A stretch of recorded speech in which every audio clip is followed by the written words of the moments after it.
Bueno, parto dando las bienvenidas a todas y todos. Mi nombre es Francisco Encina, yo soy director creativo de la Fundación Círculo Polar. La mayoría de los que ya estamos trabajando hace un tiempo tenemos la noción y el cariño de hablar de esta fundación, no solo como una fundación propiamente tal, sino como una tribu donde nos cuidamos entre todos y para todos. Y como toda tribu, tiene un origen.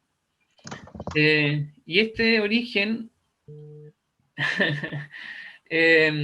este origen sale de dos mujeres originalmente. Y hoy día es un día muy, muy especial para todos nosotros, porque una de estas mujeres que parte con este proyecto y que empieza a entregar el amor a este proyecto, hoy día está de cumpleaños. Como un buen caballero, jamás voy a hacer relación a los años que se cumplen en este día, pero desde la directiva del Círculo Polar y patudamente me voy a tomar las palabras de todo el Círculo Polar. Te deseamos un muy cariñoso saludo, que sea un año lleno de esperanza y bendiciones, esperanzas y bendiciones que también son parte de la línea y el proyecto de los que hacemos parte del Círculo Polar. Así que muy feliz cumpleaños, Paulita. Y aprovecho también de saludar cariñosamente a Karen Hernández, que también está de cumpleaños hoy día, y reconocer el trabajo y el compromiso y, y el amor. Yo creo que nosotros estamos construyendo desde el amor. Así que, nada, insisto, un beso grande, Paulita, te queremos mucho y que sean muchos años más. Tantos, tantos no, pero al menos un par. Muchos. Gracias, Panchito, se agradece. Muchas gracias. Bueno, muchas gracias por el saludo, de verdad que fue emocionante, muy lindo, no lo esperaba. Así que lo agradezco y bueno, a mí me encanta cumplir años, debo decirlo, es raro, pero me gusta. Para mí siempre es un día especial, a pesar de que estamos en pandemia, pero bueno, ahora seguimos con lo que nos convoca, ¿cierto? Y buenos días, te digo a todas y a todos, bienvenida a esta tribu. Yo soy Paula Trujillo, ya lo dijeron, socia fundadora de Xochitá, y que en conjunto con, o sea, socia fundadora, perdón, de Círculo Polar, como no hay que ver Xochitá, que en conjunto con Xochitá y bajo la presidencia del doctor Cabrera hacemos estos ciclos de psicoeducación, año 2020. Hoy es el último tema que nos toca tratar, ¿cierto? Y quedan otras sesiones más que después vamos a ir dando aviso claramente, y queremos darle la bienvenida a las personas que están aquí por primera vez, a las que están del extranjero, porque les puedo contar que hay gente incluso desde México, ¿cierto? De Argentina, de Perú, de Bolivia, así que estamos rompiendo fronteras, estamos felices por eso. Hubieron más de 270 inscritos, casi 300, y ahora tenemos casi 130, así que muchas gracias por la convocatoria, por acompañarnos en todo este ciclo de psicoeducación. Esta es nuestra sesión número 10, ¿cierto? Y decirles que si ustedes quieren obtener más información de nuestra fundación hermosa, preciosa, de nuestra tribu, Círculo Polar, pueden acceder a nuestra página www.circulopolar.cl, encontrarán toda la información que también está avalada por Societap y que viene desde Societap, y también obviamente cosas de nosotros como Círculo. Para realizar las preguntas durante la sesión que las realiza Francisco Encina, mi compañero, por favor, hacerlas durante la presentación de la psicóloga, ¿cierto?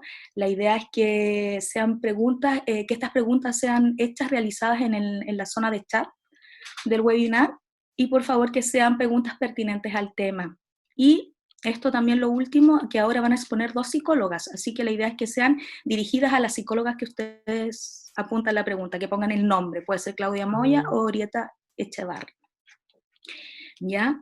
Bueno, ahora los voy a dejar con el tema suicidio y prevención en crisis, ¿cierto? O intervención en crisis, y que la va a dictar Orieta Echevarri, ¿cierto? Que ella es magíster en psicología clínica y profesor asociado de psiquiatría de la PUC, de la Universidad Católica de Chile, y Claudia Moya, que es enfermera y psicóloga y magíster en psicología clínica y psicóloga del equipo de psiquiatría. Así que muchas gracias y es su turno. Hasta luego. Muchas gracias, Paula, por la presentación. Muy feliz cumpleaños, que tengas un lindo día y veo que estás recibiendo mucho cariño. Yo quiero agradecer esta invitación a todos ustedes bueno, nos habría encantado tener esta presentación cara a cara, de forma presencial y poder vernos más con todos. Es una muy buena experiencia para nosotros entrar en contacto con ustedes, conocerlos, empezar a conocerlos. Y yo quise aceptar esta invitación y invitar a Claudia porque nosotros trabajamos en equipo, es muy importante, así como ustedes tienen su tribu, eso es muy importante. La motivación también de nosotros por participar y aceptar esta invitación tiene que ver con la importancia de hablar de este tema del suicidio. Es importante que podamos hablar de las enfermedades mentales, del suicidio, que no sea un tema tabú, que no podemos conversar, ya que en la medida que lo conversamos entre todos, desde las diferentes experiencias y el lugar que a cada uno le toca vivir estas cosas, vamos aprendiendo unos de otros, vamos comprendiendo mejor estos fenómenos que son muy complejos, y eso nos va dando cada vez más herramientas y más elementos para poder ayudarnos y enfrentar situaciones y momentos difíciles unos con otros. Voy a partir yo la presentación, voy a empezar a compartir pantalla y la segunda parte la va a presentar mi colega Claudia.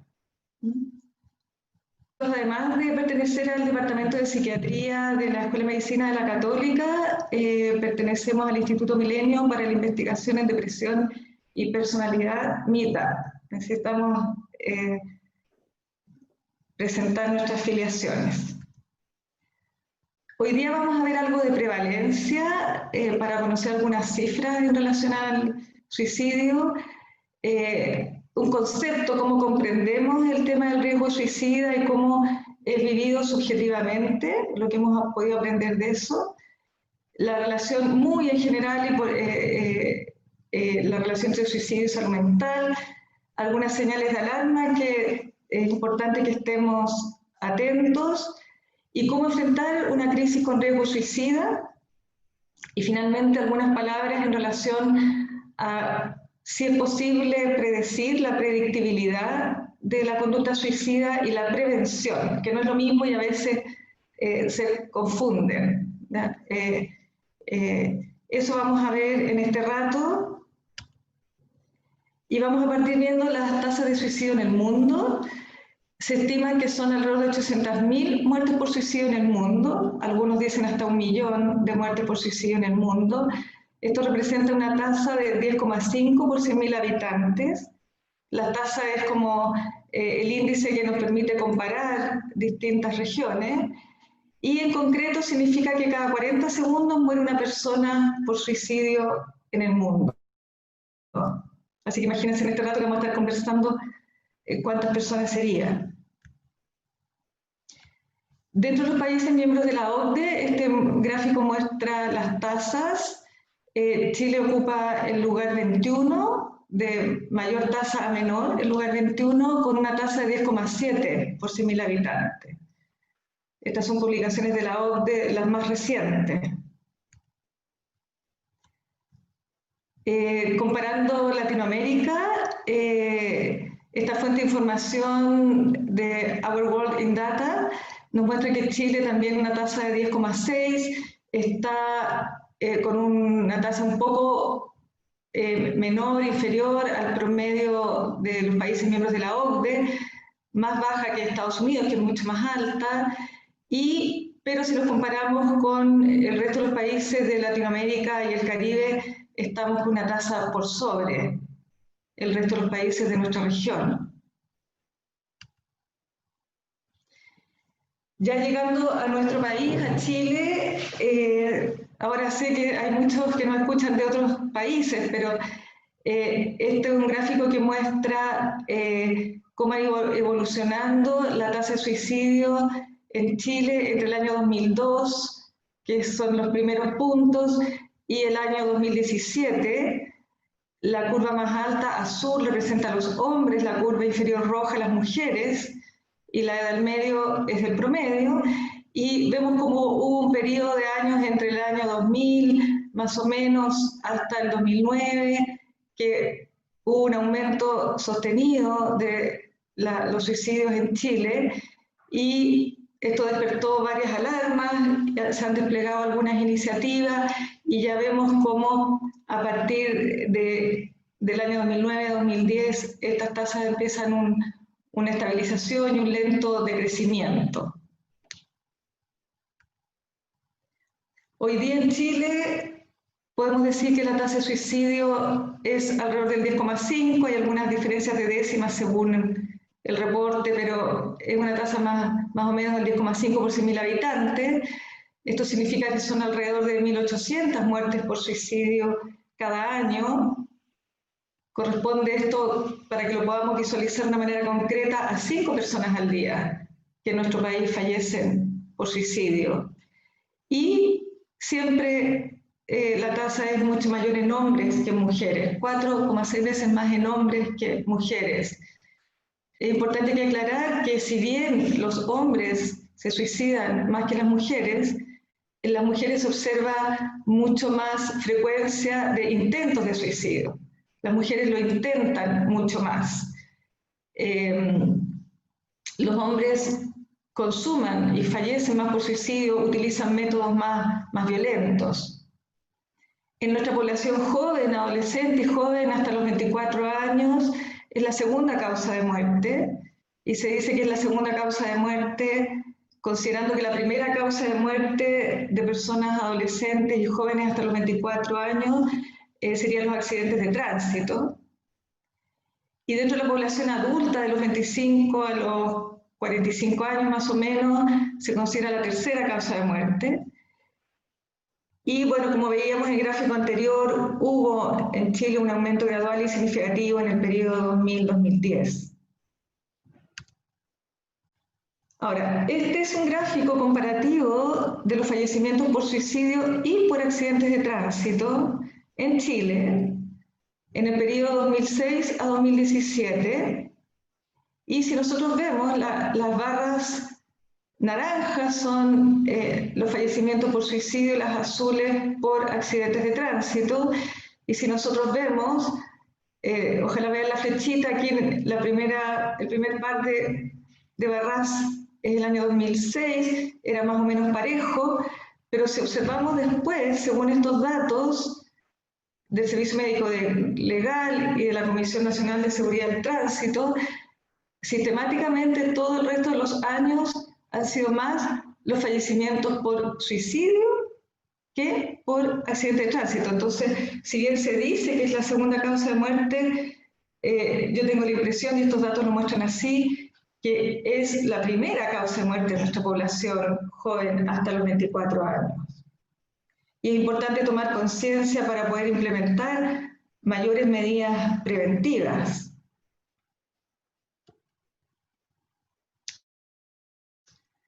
Esta es una noticia que salió en el Mercurio el martes recién pasado, el 22 de septiembre, que plantea que en medio de la pandemia los suicidios están disminuyendo o han disminuido a nivel más bajo en los últimos 5 años en Chile. Lo puse porque es una noticia muy actual, porque nos hace cuestionarnos, porque todos hemos pensado en el impacto que tiene la pandemia y todas las medidas de confinamiento y de prevención del contagio en la salud mental. Se ha hablado incluso de una segunda pandemia de problemas y enfermedades relacionadas con la salud mental. Algunos se podría haber pensado que iban a aumentar los suicidios y este es el reporte del Ministerio de Salud, que entre enero y agosto de este año han habido 1.063 decesos por suicidio, y que esto sería un 10,1% menos que el promedio desde el año 2016 hasta el 2019. Japón también reporta caída de los suicidios del 20%. Y si bien no sabemos exactamente la causa, porque es muy difícil tener la explicación certera de estos fenómenos, hay algunas ideas que se piensan que pueden explicar esta reducción en un 10% de los suicidios, y es que cuando hay una amenaza externa de muerte, de contagiarse con un virus y fallecer, eso puede despertar como una tendencia como a la autoprotección. También se piensa que en el confinamiento hemos estado todos más reunidos en las casas, más acompañados, con menos soledad, y hemos estado también más apoyados. También se piensa que en momentos de crisis sociales amplias como la que estamos viviendo, que es una crisis y una pandemia mundial, suelen desplegarse una serie de iniciativas de solidaridad, iniciativas altruistas, de apoyo. En nuestro país ha habido incluso iniciativas de ofrecer atención psicológica gratuita, por ejemplo, y que ese tipo de conducta que promueven la afiliación, el apoyo mutuo, la solidaridad, pueden haber tenido a lo mejor tal vez algo que ver con que observemos un poco menos suicidio en Chile. Ahora, estas cifras no incluyen los intentos de suicidio, que según los estudios se muestra que son hasta 20 veces más frecuentes que los suicidios consumados. Y esto es muy importante porque sabemos el impacto que tiene que alguien cercano intente suicidarse. Esto tiene un tremendo impacto en las familias y en las personas cercanas, más aún un suicidio consumado. Entonces es importante también considerar que cuando se presentan intentos de suicidio o suicidio, las personas afectadas son mucho más que las personas que presentaron esta conducta. Son las personas cercanas, la familia, pero también las personas que estuvieron en el ambiente y que les tocó azarosamente observar, por ejemplo, observar que alguien se tira al metro, observar que alguien cae a una altura, encontrar una persona ahorcada. Son experiencias de alto impacto.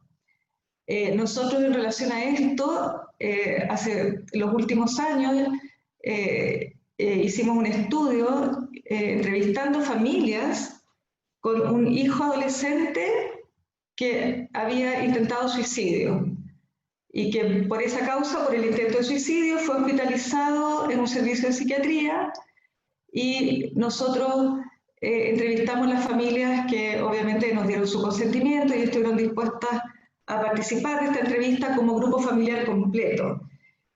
Y estamos en vías de publicar este estudio, que es un estudio cualitativo, pero solo comentarles que el impacto en las familias es muy importante, y las familias hablan de un antes y un después de esta experiencia. La vida como la venían llevando cambió.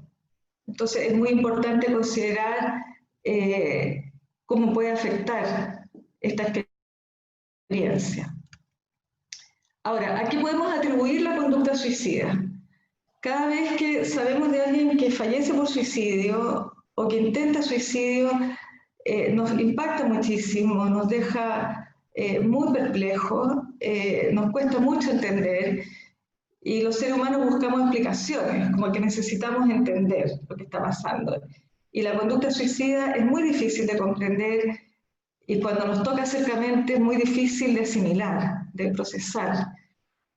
Y queremos presentarle un concepto de conducta o del riesgo suicida. Ponemos riesgo suicida pensando en todo el espectro de experiencias que pueden estar aquí involucradas, desde los pensamientos suicidas los intentos de suicidio, los suicidios consumados. Y si ustedes ven esta imagen, podríamos decir que no hay área de la vida que no pudiera eventualmente estar implicada o participar de alguna manera en que pueda aparecer un riesgo suicida. Hay factores genéticos, biológicos, que nos pueden otorgar una mayor vulnerabilidad a presentar una conducta o un riesgo suicida.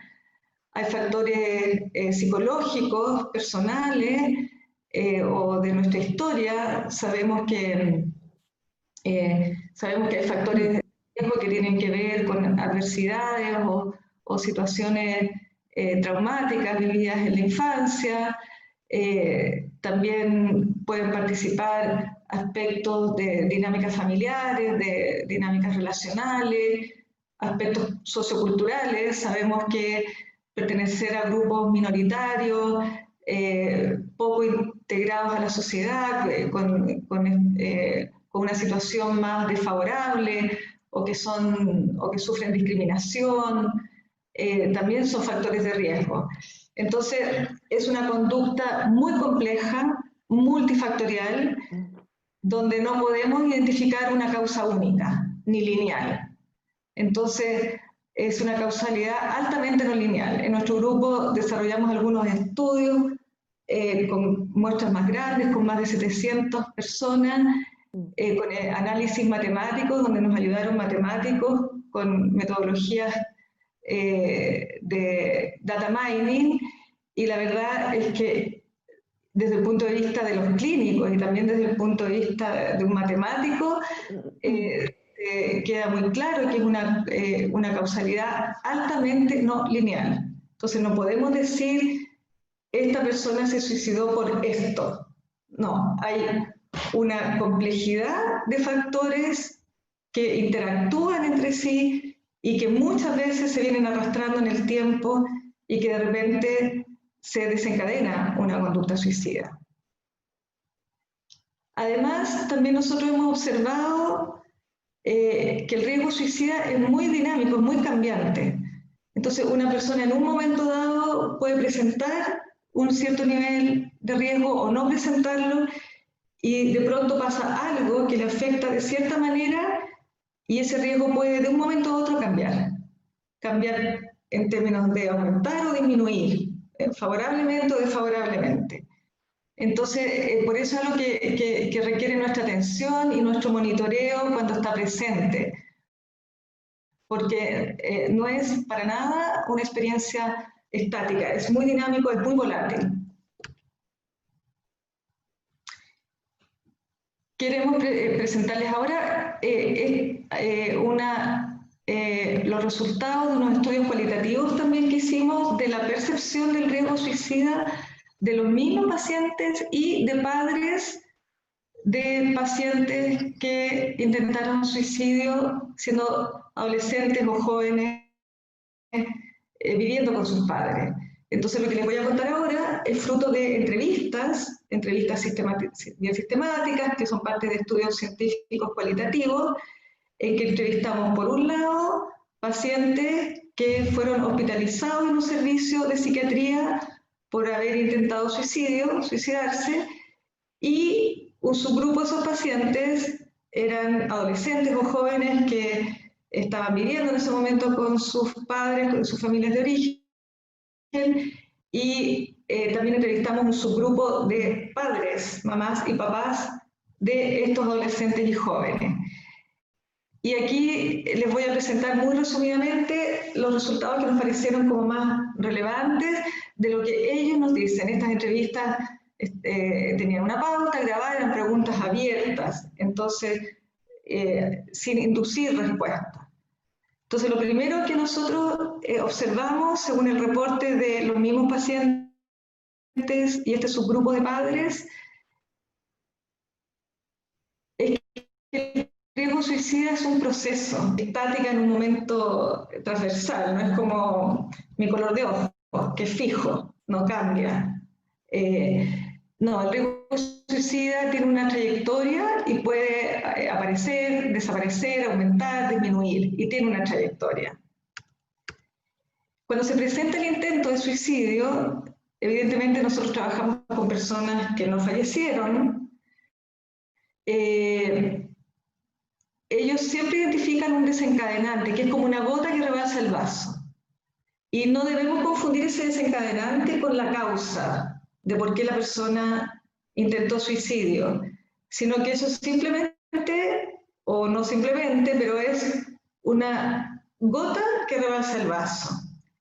Y a veces es un evento de mayor magnitud y a veces es un evento muy cotidiano, de menor magnitud, y todo depende de otros factores que hayan estado presentes en ese momento.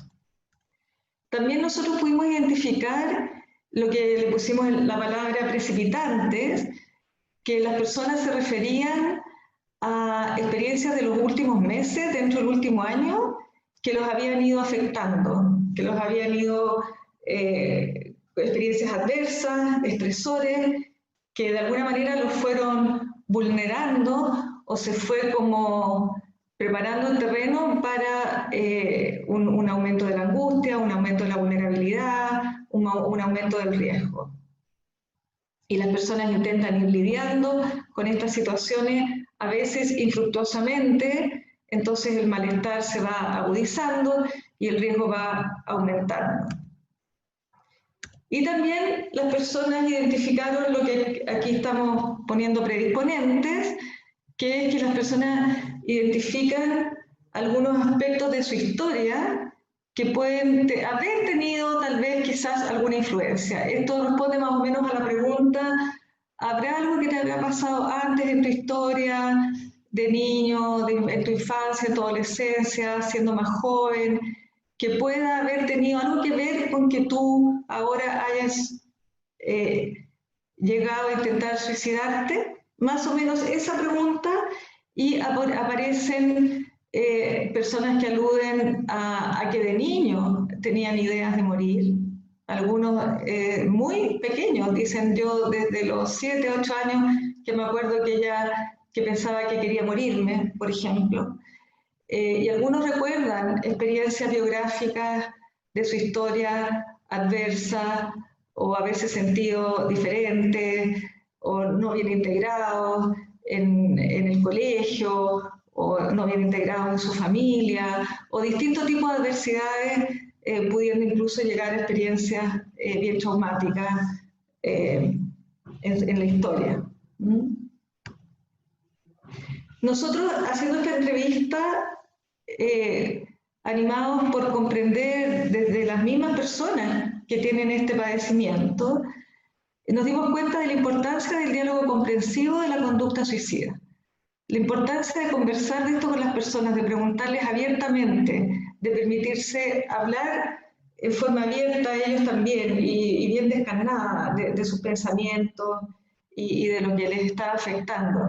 Y esa misma conversación les va permitiendo a las personas elaborar y procesar esto que les va pasando. Las mismas personas, al explicarle al entrevistador o eventualmente a un terapeuta, a un clínico, a otra persona cercana, al explicarle, se va aclarando y se va entendiendo a sí misma, va identificando cuáles son las situaciones que lo fueron poniendo en más riesgo, va identificando qué situaciones o qué aspectos de su vida lo alejan del riesgo, que son los factores protectores.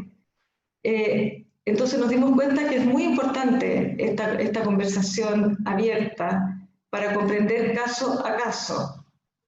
Y aquí aprovecho de decir algo que es muy importante también tener presente en esta presentación, y es que las personas que presentan riesgo suicida, intentos de suicidio o suicidio, no son un grupo de personas homogéneo, todo lo contrario, son un grupo de personas muy heterogéneo, hay bastante diversidad, entonces es muy importante la comprensión de cada caso en su particularidad, porque aquí estamos hablando en general, esto es una presentación en que uno habla como genéricamente de un tema, Pero es muy importante tener presente que hay mucha diversidad dentro de las personas que presentan riesgo o conducta suicida. Y también nos hemos dado cuenta que es muy importante identificar y fortalecer los factores protectores. Cuando uno está frente a alguien con riesgo suicida o uno mismo presenta pensamientos o riesgo suicida, hay temor, hay susto. Es natural que uno se angustie, se asuste. Y uno está muy atento a la alarma que esto despierta. Y uno puede estar muy atento a los factores de riesgo, que es muy importante, por supuesto. Pero no podemos olvidar prestar mucha atención a los factores protectores, a los recursos, a las habilidades, a los aspectos saludables, a lo que vincula la vida, a lo que no me lleva a pensar en que prefiero morir, a lo que me lleva a pensar en que me disuade de hacerme daño, aquellos lazos que me vinculan a la vida. Y en la terapia esto es muy importante porque esto es lo que nosotros buscamos fortalecer. Bueno, también desde nuestros pacientes y desde nuestros estudios en que entrevistamos personas, hemos ido aprendiendo de ellos y nosotros vamos decantando y haciendo como una abstracción y uno llega a una conclusión y es que el suicida, por decirlo así descarnadamente, el suicida no quiere morir, aunque parezca una paradoja. Lo que nosotros hemos visto que la muerte no es la motivación primaria. Lo que moviliza es el dolor, el malestar, la necesidad de aliviar un malestar subjetivo que es muy grande, que ya es insoportable. Las personas nos refieren a agobio, sentirse sobrepasado, estar cansado, dicen ya me cansé, nada me resulta, de nuevo esto, todas las soluciones que han intentado no les resulta, ya se sienten como incompetentes y empieza a venir esto de la desesperanza, sentir que no hay salida, que haga lo que haga, nada va a cambiar, que ya nadie me puede ayudar, y una sensación de desesperación y de que ya esto se escapa de las manos, y esto es lo que la evidencia que nos transmiten las personas. También nos transmiten, es muy frecuente que nos digan que se sienten solos. Por eso es tan importante esta tribu que ustedes comparten, ¿no? Porque la soledad está muy presente cuando hay riesgo suicida. Y muchas veces las personas no comparten su dolor, no comparten su sufrimiento. Y cuando uno le preguntan, ¿por qué no lo comparten? Uno pregunta, ¿y alguien sabe que a ti te está pasando esto? ¿Alguien sabe cómo estás sufriendo, al nivel que estás sufriendo y que incluso estás pensando en la muerte, en hacerte daño? Y dicen, no, nadie sabe. Y a veces tienen familia, tienen amistades, y sin embargo no saben. Y uno pregunta, ¿por qué no han compartido esto? ¿Por qué nadie, no? Y las respuestas que nos llegan son de este tipo. Es que no quiero preocupar o molestar o agobiar a otros, los demás tienen sus propios problemas, los demás también están agobiados, no los quiero cargar más, no los quiero agobiar más. O ¿qué saco con decirle a otros si nadie me puede ayudar, nadie me puede solucionar mis problemas? Como que a lo mejor falta la experiencia de que cuando uno comparte un dolor, un sufrimiento, ya solo el hecho de llevarlo en forma compartida y estar más acompañado, eso puede aliviar, ¿no? También nos dicen cosas como, no quiero que me vean débil, no quiero que me vean incapaz. Yo tengo que ser capaz de solucionar mis problemas solo o sola, por mí mismo. Eso es algo que también nuestra sociedad fomenta mucho, como de que yo las tengo que saber arreglar solito con lo mío, tengo que ser independiente, autónomo, y ahí a veces se confunde lo que es una sana autonomía. O también está la vivencia, a ver, algunas personas nos dicen, es que yo no le importo a nadie le va a importar, si yo no estoy, van a sufrir un ratito, después se les va a pasar, más encima yo soy una carga, así que va a ser un alivio, yo con mis problemas soy una carga para el resto, entonces así mis seres queridos más aún van a estar mejor sin mí. Voy a significar un alivio que yo no esté, desaparecer.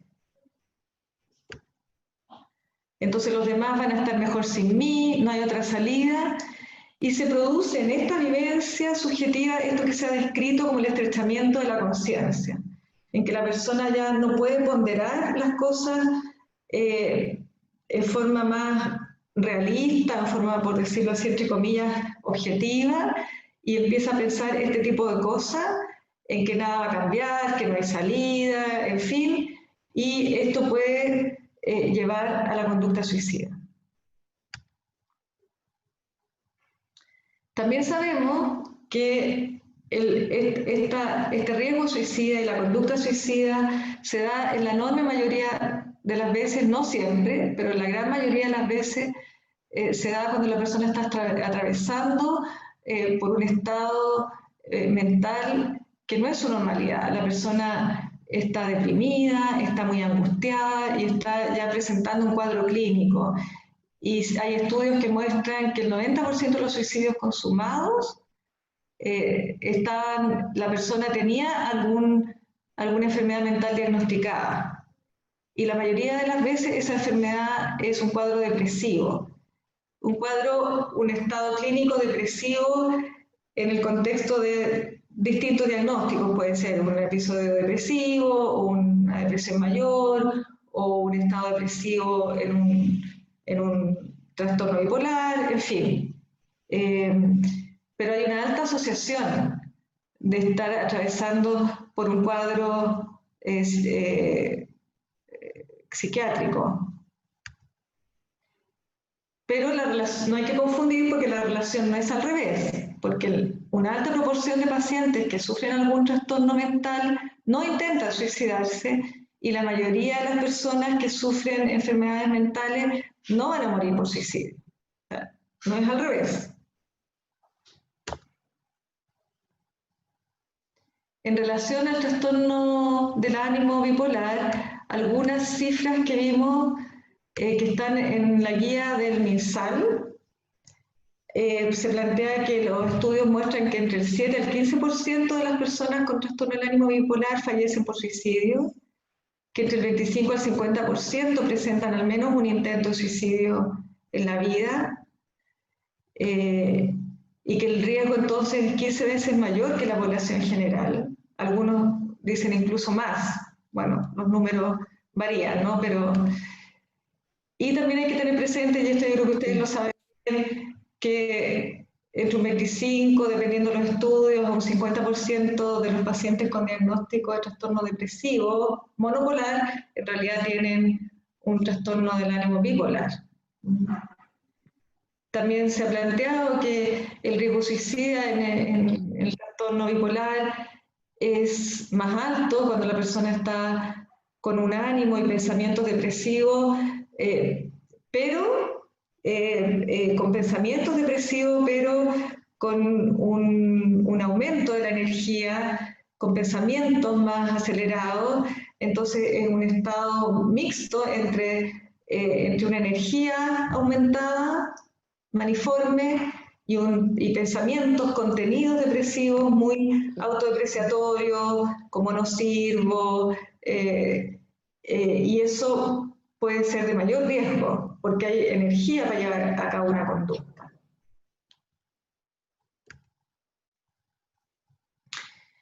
Hay muchos factores de riesgo. Antes de decir esto, una aclaración en relación a los factores de riesgo, que claramente las enfermedades mentales son un factor de riesgo. Los factores de riesgo de la conducta suicida no son específicos de la conducta suicida. Hay muchos factores de riesgo que están altamente asociados con la conducta suicida, pero que también están muy asociados con otros aspectos psicopatológicos, con otros cuadros clínicos o con otras problemas o dificultades en el área de la salud mental. Entonces, hablar de los factores de riesgo nos iba a alargar mucho, pero sí se sabe que el intento suicida es el principal factor de riesgo de un suicidio consumado, ¿ya? Entonces, presentar un intento de suicida aumenta en 100 veces el riesgo respecto a la población general. Y cada intento de suicidio va aumentando el riesgo de fallecer por suicidio. Esto es contrario a lo que algunas personas puedan creer, que dicen que si alguien ha intentado muchas veces suicidio o varias veces, dice no se va a matar porque si se hubiera querido matar ya lo habría hecho, ya le habría resultado. Y eso no es lo que dice la evidencia científica. La evidencia científica muestra que cada intento de suicidio va agravando y va aumentando el riesgo. Más aún si observamos el método suicida y si observamos que cada vez la forma de intentar suicidarse, el método, va siendo cada vez más grave, más violento, de mayor posible letalidad. Y el riesgo es mayor dentro del primer año post-intento. Entonces tenemos que tener especial atención con las personas que intentan suicidio y especialmente dentro del primer año a partir de ese intento, ¿ya? También se aumenta el riesgo cuando hay un suicidio en alguien cercano, de la familia o alguien cercano. Un joven a mí me decía, desde el momento en que mi papá se suicidó, para mí el suicidio también es una opción. Cuando es algo que ocurre, es un hecho, no es algo impensable, es algo que ha ocurrido, que existe, que se da. Entonces es algo que ya está dentro de lo que es factible que ocurra. Y aquí a mí me parece importante resaltar el imperativo del seguimiento de las personas que han intentado suicidio y que gracias a Dios sobreviven. ¿Por qué? Porque en Chile hoy día tenemos un buen registro de los fallecimientos por suicidio y podemos decir que tenemos buenas estadísticas, pero no tenemos un registro y no tenemos buenas estadísticas de las personas que intentan suicidio. Hace un año el Ministerio de Salud anunció que se iba a determinar como una obligatoriedad el registro y la notificación de las personas que llegaban a un servicio de salud, a una urgencia o a un servicio de salud con un intento de suicidio, que iba a haber una obligatoriedad de notificar eso para poder tener un registro y es fundamental que hagamos un seguimiento.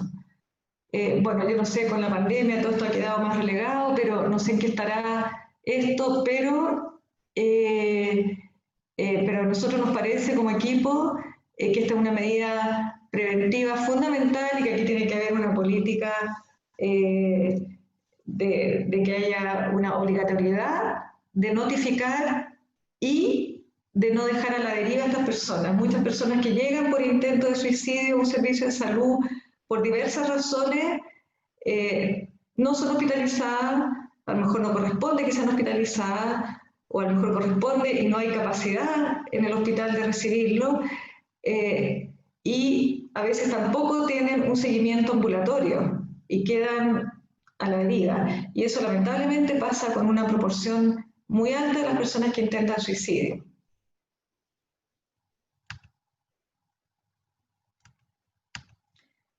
En relación al riesgo suicida y la consulta de salud mental, hay estudios que muestran que hasta el 80% de las personas que mueren por suicidio dan algún tipo de aviso y la mayoría han visitado a un médico entre los 3 meses a 1 año antes de su muerte.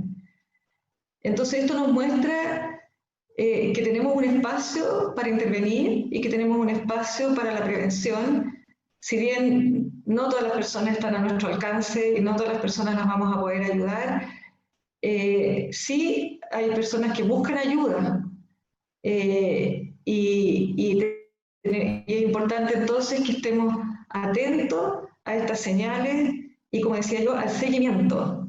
Este es el tipo de pacientes que, si no se presenta una consulta, es importante contactar, es importante preocuparnos. ¿Qué está pasando? En relación a eso, entonces, ¿cuáles serían algunas señales de alarma suicida? Aquí es importante cualquier cambio que nosotros podamos observar desfavorable que nos preocupe, porque aquí tenemos que las señales son de la persona en comparación consigo misma. Por ejemplo, sabemos que la persona se empieza a aislar, es una señal de alarma, pero claro, hay personas que son más solitarias, que son... y otras personas que son de salir más, de compartir más, de hacer más vida social. Entonces tenemos que el cambio en la persona es lo que nos debiera, lo que nos despierta la alarma, cuando es un cambio, por supuesto, desfavorable o preocupante. Si la persona empieza a hablar o pensar en la muerte o no querer vivir, las personas o manifiestan derechamente ideas suicidas, pensar de que no quieren vivir, de que están pensando en hacerse algún tipo de daño, o para qué decir si hay una planificación, si la persona ya está planificando cómo hacerse daño. Aquí es importante preguntar cualquier cambio que nosotros observemos. Si las personas hablan de sentirse una carga, de que los demás estarían mejor sin mí, de desaparecer, de dormir para siempre, las personas dicen cosas así que implícitamente uno podría despertarse una duda, ¿no? Una preocupación. Aumentar el uso de alcohol o drogas. El uso de alcohol y drogas se ha visto que está también altamente asociado con la conducta suicida, y de distintas maneras. Nosotros hemos identificado 3 maneras. Una es que las personas que tienen habitualmente un consumo problemático de alcohol u otras drogas tienen más riesgo de suicidio. También porque a veces el alcohol o las drogas se usan como método suicida, como una forma de intoxicarse, como para hacerse daño y autolesionarse o morir. Y también hay personas que usan el alcohol u otras drogas para atreverse a intentar suicidio o a suicidarse, para atreverse a tener la conducta suicida. A nosotros nos dicen, por ejemplo, para envalentonarme o para desconectarme emocionalmente, para no sentir.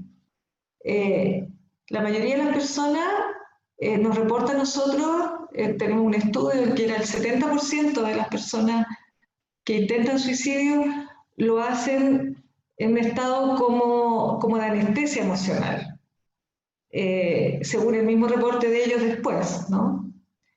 Entonces las personas buscan cómo desconectarse emocionalmente y a veces utilizan alcohol o drogas para eso.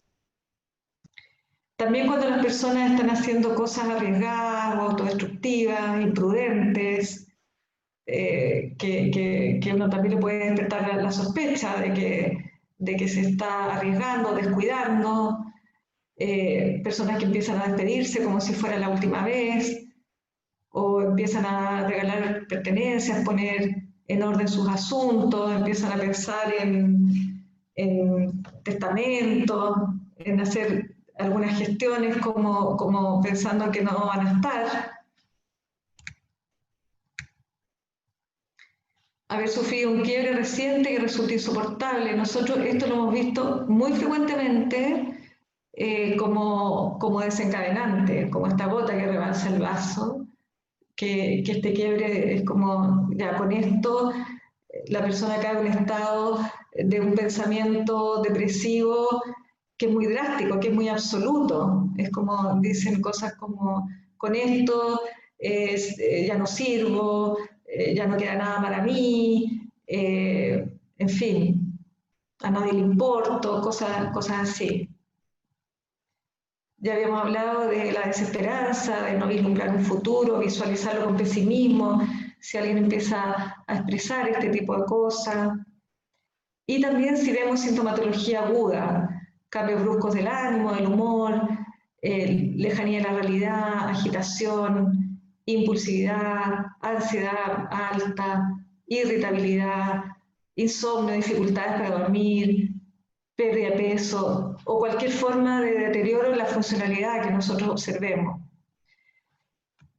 Ya Claudia les va un poquito a hablar más de qué hacer, pero es importante que cuando observemos estos cambios nos atrevamos a preguntar. Y hay formas de preguntar. Nosotros podemos preguntar, noto esto, lo que observamos, ¿qué te está pasando?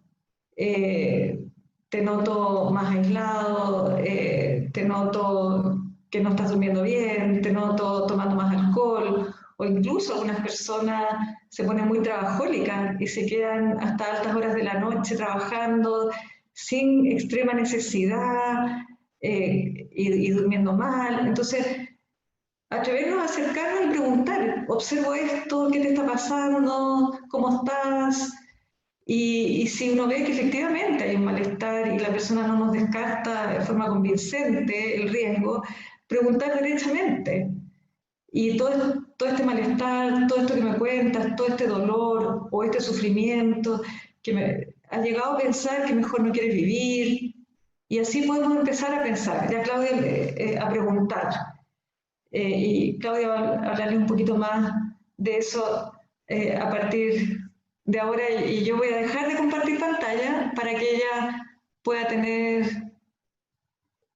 control de su presentación, de su parte de la presentación. Entonces, estamos acá.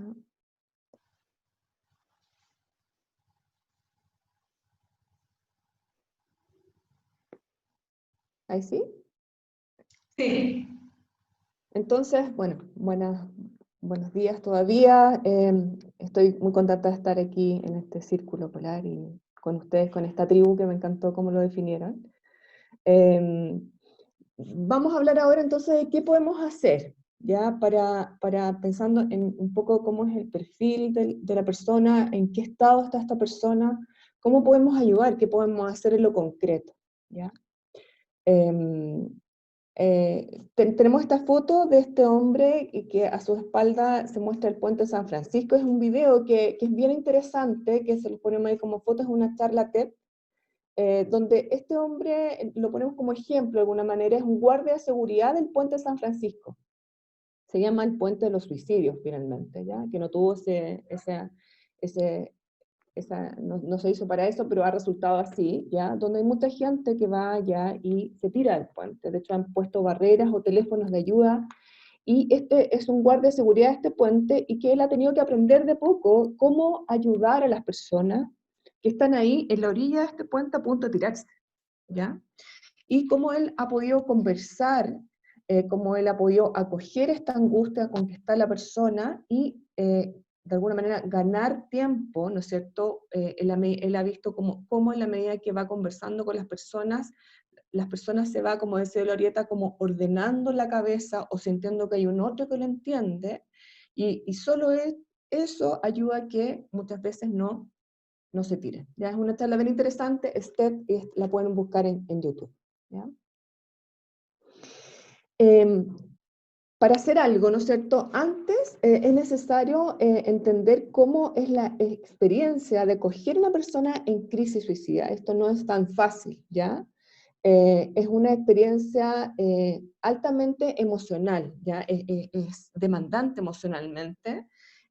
Por lo tanto, hay que estar en un estado de alguna manera autorregulada, no estar pasando yo misma por una crisis si es que voy a ayudar a un otro en este momento. Hay que lidiar muchas veces con la sensación de impotencia o omnipotencia, ¿ya? ¿A qué me refiero con esto? Muchas veces cuando vemos a alguien que está así, queremos ayudar y todo, nosotros como terapeutas o como facilitadores en algunos momentos, uno tiene que entender que uno hace lo posible, ¿ya? Uno presta todo lo que uno tiene de sí para poder ayudar, pero la verdad es que finalmente el otro es el que decide, y uno tiene límites también en cuanto a ayudar, ¿ya? Por lo tanto, hay que saber manejarse con que, lo voy a dar todo para que esta persona se salve, voy a estar ahí siempre, y también con, quizás esto no me resulte, y por mucho que yo haga, no va a tener el resultado que yo quiera, ¿ya? Hay que lidiar con esos dos estados, ¿ya? Y en esto también reconocer las propias limitaciones, ¿ya? Uno puede hacer lo que puede, a lo mejor yo también tengo mis problemas como familiar, o esto ha pasado muchas veces, y yo puedo hacer hasta cierto punto, en este momento no me encuentro del todo bien, y esto es lo que puedo hacer, y por eso que es importante lo que dice debajo de reconocer las propias limitaciones, buscar apoyo de otros, ¿ya? Seguramente, por mucho que yo sea la mamá, la hermana, la tía, la prima, en este momento no puedo hacerlo, ya me ha tocado muchas veces asistir en momentos de crisis y necesito la ayuda de otros familiares, otros profesionales, pero otro que pueda ayudar también, ¿ya? Y en esta experiencia de acoger a personas en crisis es necesario también co-construir esperanza. Como decía Orieta y comentaba, se produce esta estrechez, ¿no es cierto?, de conciencia, donde yo no veo salida, sino que veo el suicidio como la única salida, porque yo ya no veo que las cosas se puedan solucionar. Y a veces en esta conversación que tenemos que instalar, que la vamos a revisar ahora de cómo hacerlo, también uno tiene que inyectar un poquito de esperanza, un poquito, a ver, a lo mejor las cosas no van a cambiar, pero a lo mejor podemos mirarlo a otro punto, hacer algo distinto, movernos para un lado o para el otro, ¿ya? Pero inyectarle un poco de esperanza, porque claramente el otro está desesperanzado total y no ve salida, o sea, está viendo todo negro. Y en eso también las personas que acogen a personas en crisis suicida es necesario también cuidarse, ¿ah? Si bien a lo mejor, pucha, mi hermano, yo siempre estoy disponible, cuando viene con alguna crisis yo estoy siempre ahí, pero a lo mejor yo también tengo que ayudar que otros también se puedan activar, ¿ya? Vamos a ver lo que se hace para poder activar a otros, pero también tengo que buscar mi autocuidado, ¿ya? No siempre puedo estar disponible, no siempre puedo estar 24/7, no siempre soy yo, ¿ya? Yo tengo que tener también espacios de tranquilidad, de hacer cosas que me gustan, de hacer cosas que me gratifiquen de alguna manera, ¿ya? Y en este punto de poder ayudar a un otro, ¿qué actitud debo tener yo para poder ayudar bien? ¿Ya? De partida, una actitud de calma y serenidad, ¿ya? Es necesario, porque al intervenir a alguien que está en una crisis, necesito tener calma mental y tener tiempo para poder estar ahí presente, escuchando, ¿ya? Preguntar, como dice ahí, vamos a revisar en 2 diapos más cómo preguntar, pero también preguntar o hablar de esto es importante, hablar de la experiencia, de qué le está pasando al otro, de cómo está viendo lo que está viendo, ¿ya? Y en eso una escucha atenta, ¿ah? Actualmente sabemos que, y nos pasa mucho, yo creo, que estamos hablando con un otro y suena el celular y saca el celular y empieza a escribir algo, ¿no es cierto? Y vemos que tener la atención de un otro es difícil, ¿ah? Es muy difícil. Bueno, necesitamos en estos momentos, cuando vamos a ayudar a un otro en una crisis, ofrecer una escucha atenta y una mente también abierta, donde no hagamos juicios, ¿ya? O sea, ¿cómo? Pero, no sé, a veces pasa que, como decía Orieta, algunos quiebres vinculares, no sé, incluso terminar con la polola, con el pololo, ¿ya? Puede ser algo que, como la gota, un desencadenante, ¿no es cierto? Vemos que esto tiene una trayectoria, pero esto es la gotita que rebalsó este vaso, y si bien quizás yo más adulta digo, bueno, es un pololo, pero esa no es la vivencia de la persona que tengo al frente, para él es algo demasiado importante, que tiene muchas implicancias, por lo tanto, es necesario no enjuiciar, o no decir, pero por esto estás pensando esto, por esto vas a tomar esta decisión, no enjuiciar, ¿ah? Ni sermonear en ese momento, no es necesario, ¿no? Eso no ayuda de alguna manera, ¿ya? es necesario facilitar la expresión de emociones, que diga cómo se siente la rabia, la pena, la ira, ¿ah?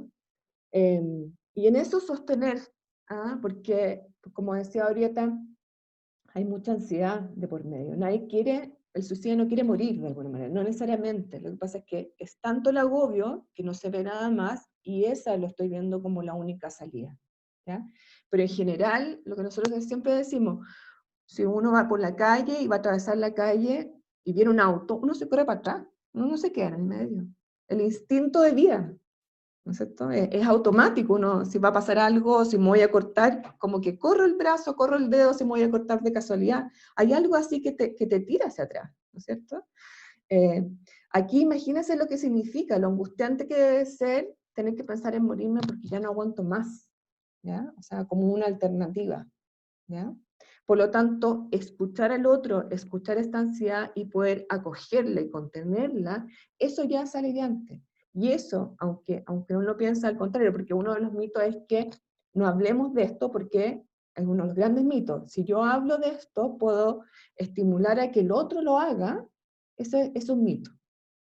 Porque lo que se ha visto es que cuando yo le pregunto al otro y el otro habla de lo que le pasa, lo que tiende a pasar es lo contrario, baja la ansiedad.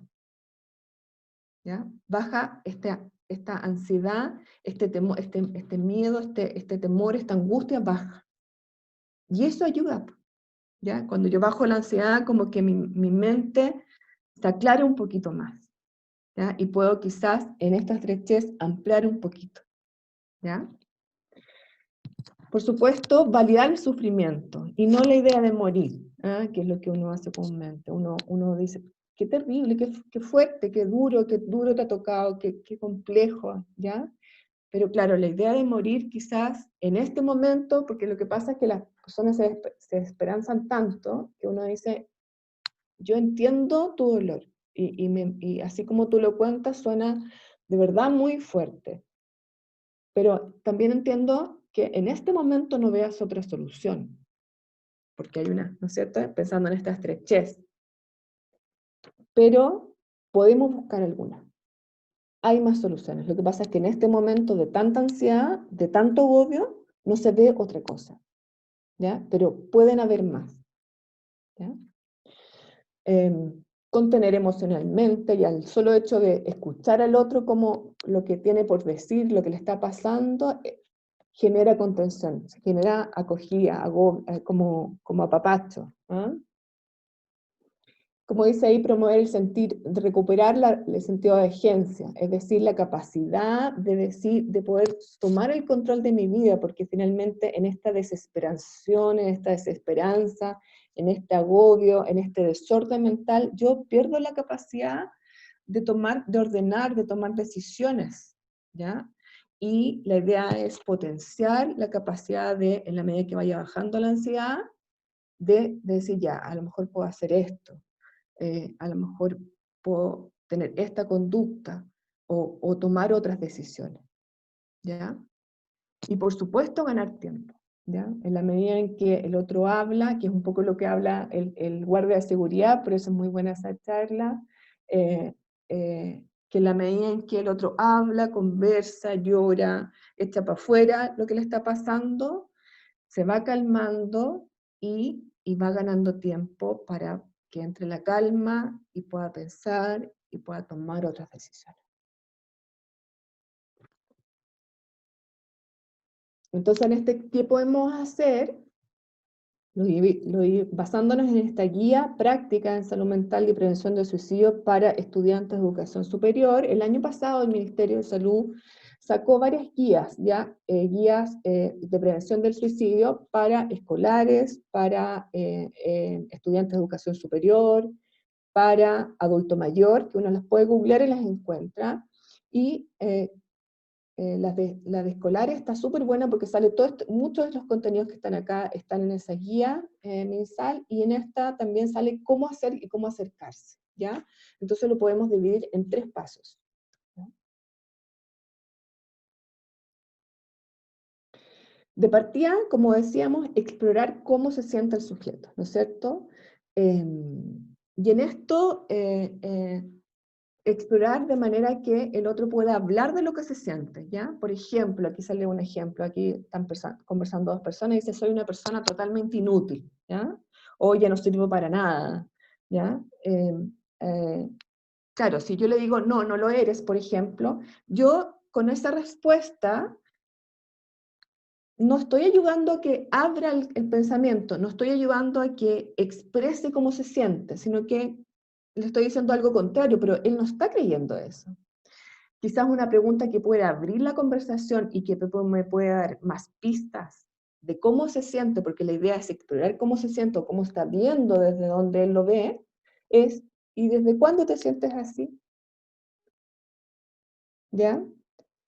O por ejemplo, en esto de preguntar y de explorar, hay, no pusimos esa para ahora, pero hay preguntas progresivas, ¿ya? Por ejemplo, si me está contando que se peleó con todo el mundo, que se siente pésimo, que no sé, que en la U está a punto de salir de la U, porque lo van a echar porque no ha ido a clase, no sé qué, no sé cuánto, se ha echado los ramos, y uno pregunta así calmadamente, a raíz de eso que me estás contando, ¿no es cierto? Eso que me estás contando, que está súper complicado, que te sientes súper complicado con eso, ¿has pensado quizás que a lo mejor la vida no tiene sentido? O todo eso que me has contado, ¿te ha hecho que pasa por la cabeza que a lo mejor sería no seguir aquí vivo en este mundo? Preguntas de a poquitito, progresivas, ¿no es cierto? Porque el preguntar uno también puede ser, puede cerrar la conversación, porque si yo le pregunto a alguien, por ejemplo, me imagino que no estás pensando en morirte, ¿ya? Esa es una pregunta juiciosa, ¿no es cierto? Que la verdad es que no va a abrir la conversación, sino que la va a cerrar, ¿ya? ¿Me entienden? Entonces la idea es poder explorar cómo se siente y para eso tratar de entender qué está pensando, si esto que le está pasando ha generado que le venga deseos de morir o ha pensado en morirse, y si es así, porque esa es la primera pregunta, si es así, ¿has pensado cómo hacerlo? ¿Has pensado qué hacer? Como segunda pregunta, ¿no es cierto? Eh, eh, si te dice que sí, sí, he pensado hacer tal cosa, eh, y has definido cuándo, tienes ya pensado de qué manera, cuándo, eso nos va dando también grados de gravedad, ¿no es cierto? Porque pensar una idea, ¿no es cierto?, es distinto, ¿no es cierto?, aunque hay que ver los factores de riesgo que tiene el sujeto, pero es distinto tener una planificación, ¿ya?, que se llama idea suicida activa, ¿ya? Eso da mayor riesgo y hay que hacer otras acciones cuando uno encuentra a un otro que no solamente lo ha pensado, sino que también tiene una planificación. Como dice ahí, preguntar directamente. Y si yo pregunto directamente,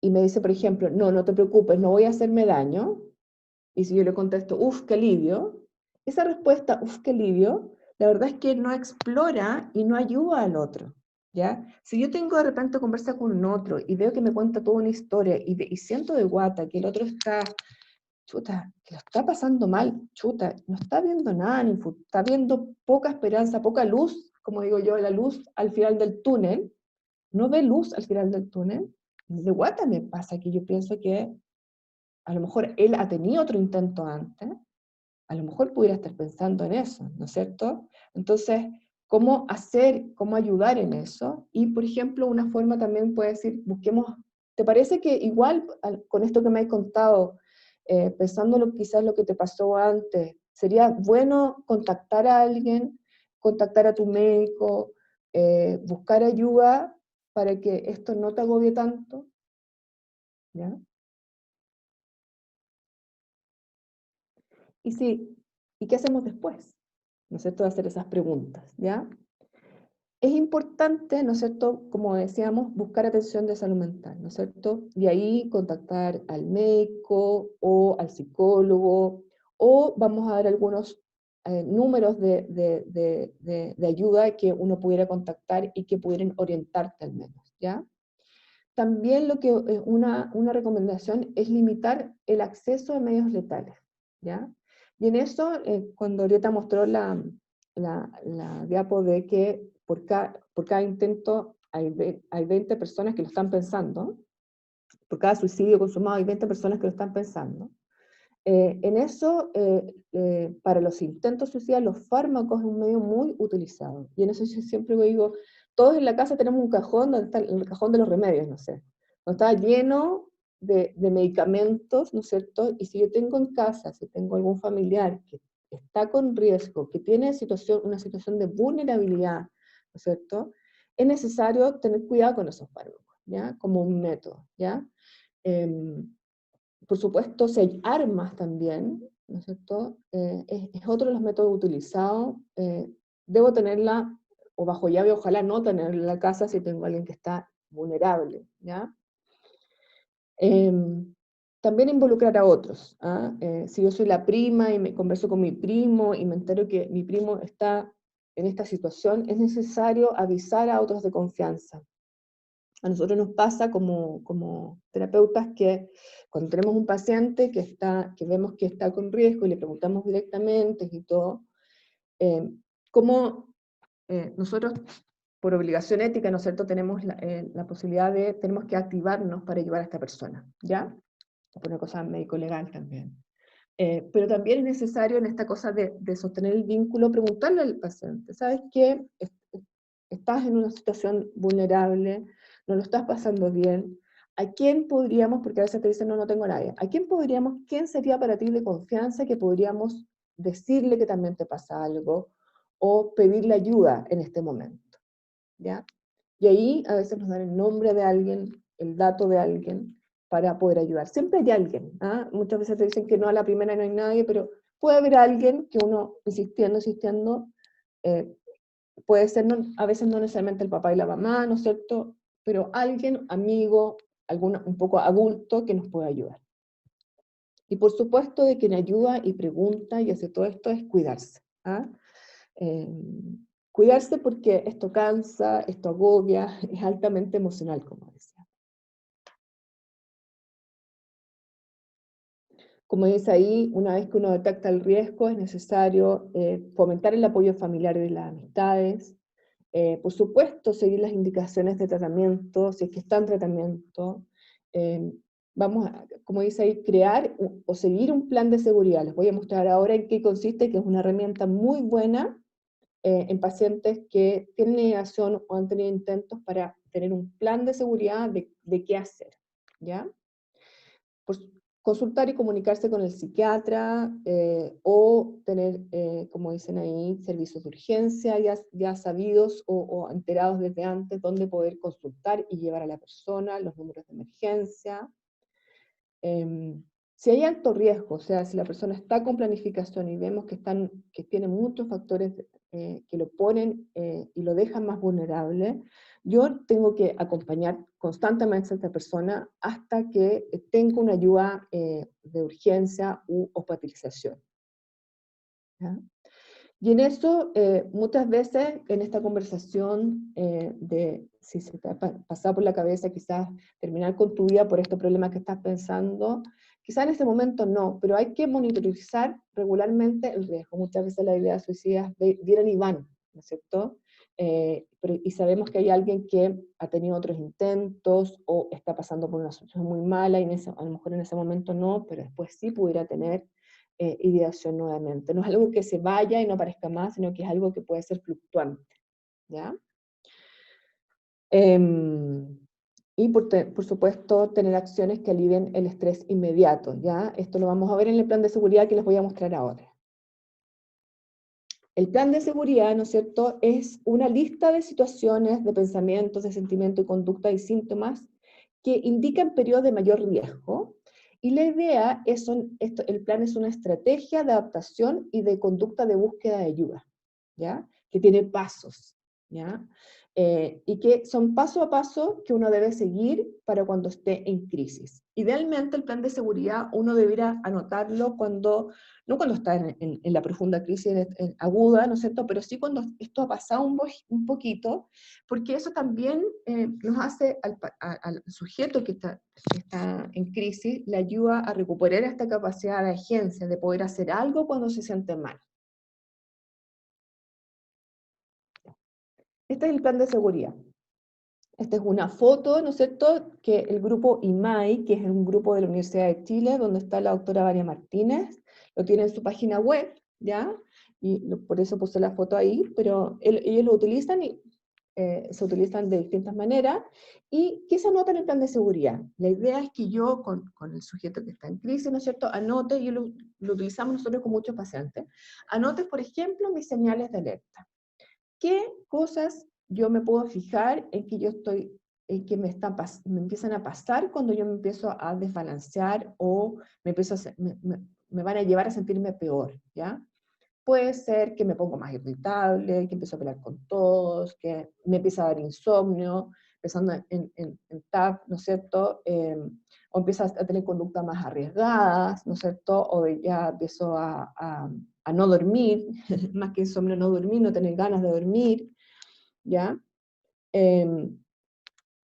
Como segundo punto, ¿cuáles son mis razones para vivir? ¿Para qué estoy haciendo lo que hago? ¿Para qué estoy estudiando? ¿Para qué estoy trabajando? ¿Cuál es mi plan? ¿Ya? ¿Qué plan tengo?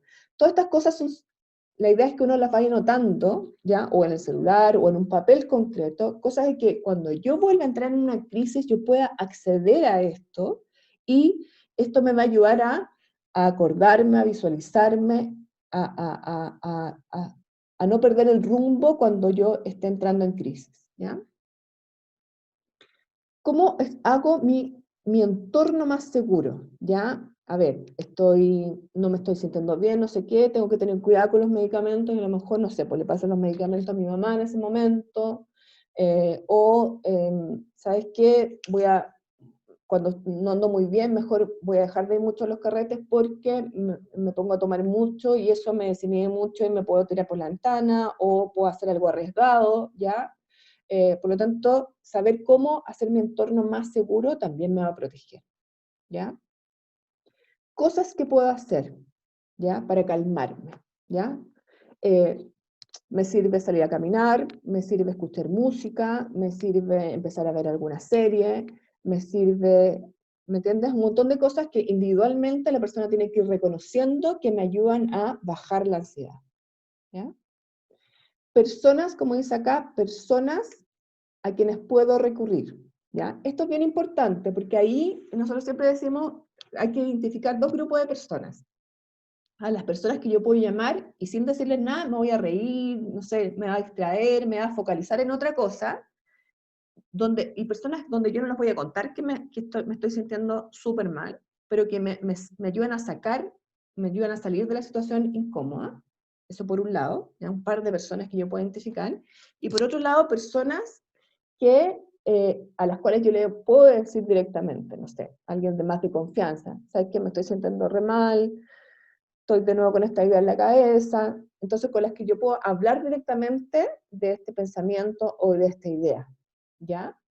Por lo tanto, ahí, en personas a quienes recurrir, pueden ser dos tipos de personas, ¿ya? Y apoyo profesional.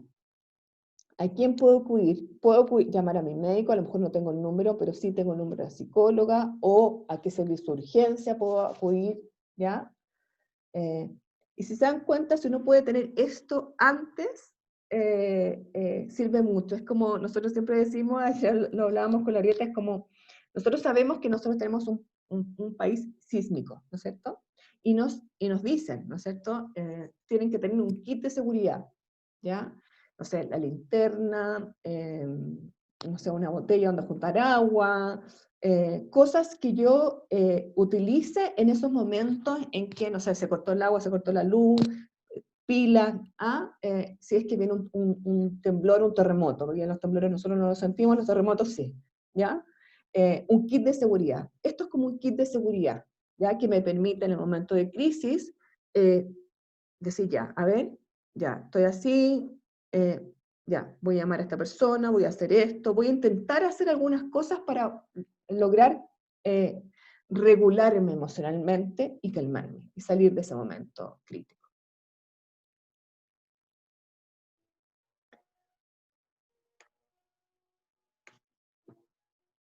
Ay, se me quedó grabado.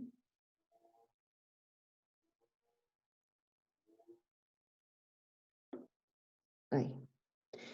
Estos son algunos números de emergencia. Nos comentaba recién con Flavia que bueno, está Salud Responde, que como ustedes saben en este momento está solo COVID casi, pero que la otra vez en una presentación de la doctora Daza, la Paula Daza, la subsecretaria de Salud, decía que había muchos de estos, muchos llamados por ideación e intento suicida al Salud Responde. Tenían estadísticas bien grandes y no tengo los números en este momento, pero que números que han ido aumentando en la medida que van pasando los meses de pandemia, que ha ido aumentando, ¿ya? Los llamados.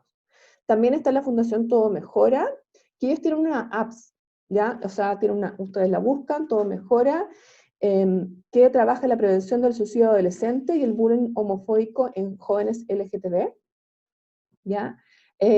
Y en eso mismo de la apps está la línea libre, ¿ya? Que es este último que está acá, ¿ya? Si te sientes solo y no sabes con quién conversar, también tiene una app, ¿ya? Donde hay personas que te contestan. Ahora, el detalle es que, claro, tienen ciertos horarios, ¿ya? Durante el día, no están toda la noche, por ejemplo, ¿ya? O me parece que la línea libre funciona en la tarde, todo mejora en ciertos horarios también, hasta las 23 horas, una cosa así, pero claro, en la madrugada no está, por ejemplo, cuando hay personas que han querido ocuparlo, ahí yo me he enterado. Y también está la Fundación José Ignacio, que es otra fundación, ¿no es cierto?, que también aborda el tema del suicidio y que últimamente se han dedicado harto en las personas, en los familiares y personas que han perdido a alguien por suicidio, ¿ya? Y tienen grupos de apoyo y cosas así. Esto, por ejemplo, estos números necesarios uno tenerlos desde antes, cosa que yo muchas veces a mis pacientes les doy estas apps y como son jóvenes y todos lo tienen en el celular y cuando se sienten mal se ponen a escribir y hay alguien que les contesta, ¿ya? Bueno, vuelvo a saludarlas y agradecer por este espacio a Orieta y a Claudia. Y quiero empezar a hacer las preguntas, pero primero desde una reflexión. Desde el Círculo Polar trabajamos, y es uno de nuestros objetivos, la desestigmatización de la enfermedad de salud mental, pero particularmente del TAP, que es lo que a nosotros nos compete. Dentro de esta línea, yo siempre parto reforzando mi lugar desde donde yo hablo, y una bandera no sé si es de lucha, pero al menos sí de representación, como una persona que yo estoy diagnosticado hace aproximadamente 6 años, y lo trabajo y lo comparto abiertamente. Además, estos temas en particular son temas que a mí personalmente me mueven cosas, y lo comento porque tengo claro que hay experiencias que son comunes, no pongo palabras en la boca de nadie, pero sí reconozco que pueden haber experiencias comunes y por eso creo que es importante. Yo, dentro de mi enfermedad, he vivido experiencias de intentos de suicidio en varias ocasiones, y creo que es importante que al momento de hacer las preguntas ustedes sepan, y la comunidad hoy día presente sepa que yo, aparte de ser bipolar, sí tengo, como muchos, esta experiencia. Entonces, quería partir por eso. Con respecto a las preguntas,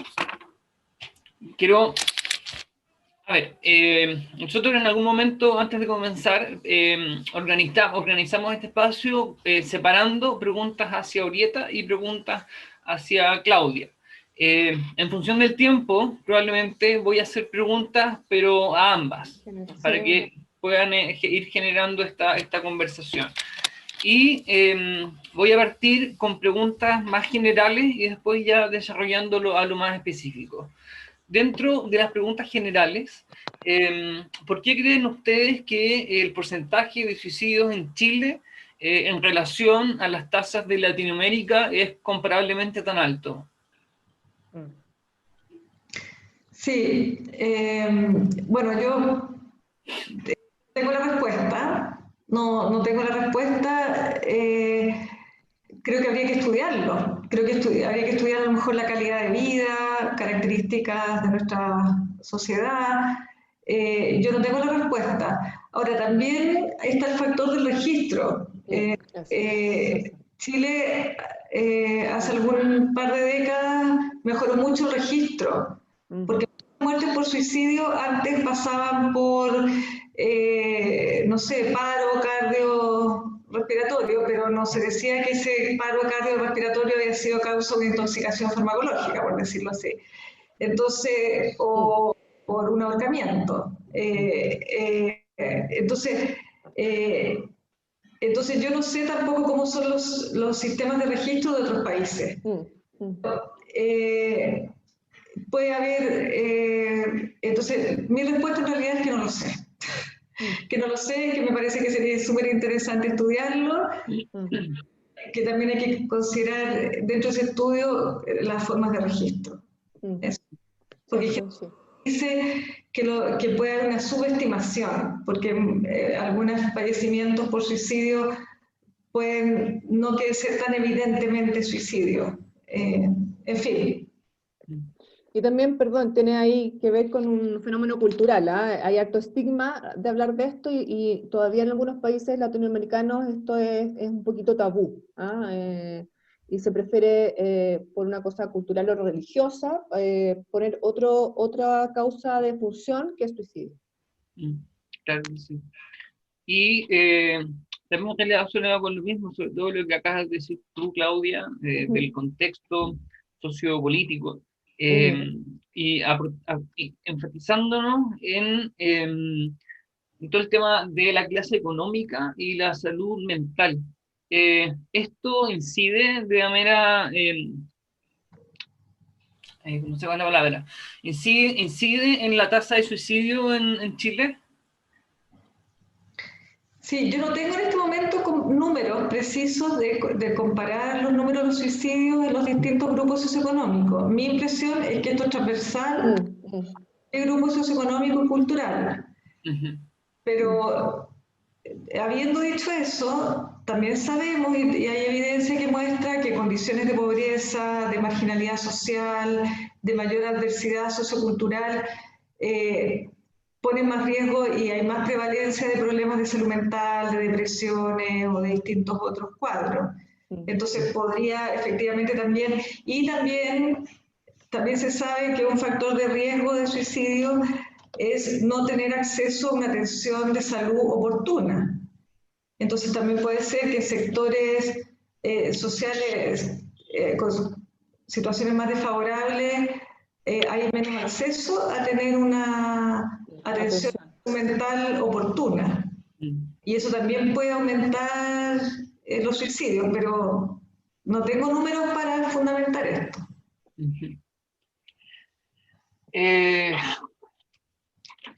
A ver, vuelvo a hacer hincapié en lo que comenté al comienzo, porque me hace ruido reflexionar y hacer estas preguntas. A ver, mira, dice una chica, no he tratado de suicidarme en los últimos días. Durante este tiempo sí he padecido pensamientos e ideaciones suicidas durante todo el tiempo. Frente a esta situación, dura situación, ¿qué hago? Yo le diría, Claudia, me puedes complementar después, pero yo le diría que no se quede sola con su sufrimiento. Que busque a alguien cercano, de confianza, con quien compartir este malestar o el sufrimiento que la lleva, o estos pensamientos suicidas, Y también le diría que consulte a un especialista, que necesita ayuda especializada. No conozco más de la persona, pero en principio creo que eso es muy importante. Sí, yo coincido. Hablar con un otro, compartir los dolores, finalmente la desesperanza que se genera muchas veces por, como dice, como contaba ahí Lorieta, la trayectoria, ¿no es cierto? Hay muchos problemas que vienen desde antes y que hace que esto se sostenga, entonces a veces buscando ayuda y pudiendo solucionar esos problemas que están más a la base, estas ansiedades, ¿no es cierto? Esta desesperanza cambia, pero realmente no estar solita, buscar un otro que la pueda escuchar y acoger, sería lo más conveniente. Muchas gracias. Dos preguntas, pero que van muy ligadas una de la otra, por eso hago las dos al mismo tiempo. O sea, no a mí, nos gustaría saber cuál es la relación particular respecto al suicidio y al trastorno bipolar. Y sobre la misma, el intento de suicidio se presenta más en episodios de manía o en episodios de depresión. Y en términos prácticos, ¿cómo se diferencian estas dos situaciones en términos de manía o de depresión? Bueno, yo me voy a repetir algo que presentamos, o sea, voy a repetir algo que ya dije en la presentación. Los números no los tengo en la cabeza, pero en general, para todo esto hay excepciones, ¿ah? Para todo esto hay excepciones, pero son las tendencias.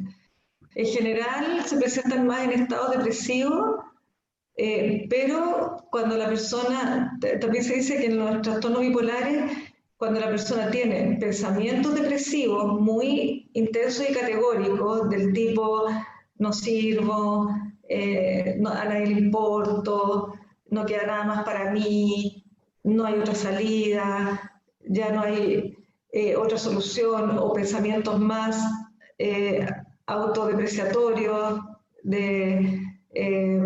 y se combinan con un aumento de energía, que es lo que se describe como los estados mixtos dentro del trastorno bipolar, que hay algunos aspectos maniformes de ánimo exaltado, energía exaltada, pero con pensamientos con un contenido depresivo. Parece que esa combinación es la más riesgosa, pero no es el único estado, no siempre es en ese estado.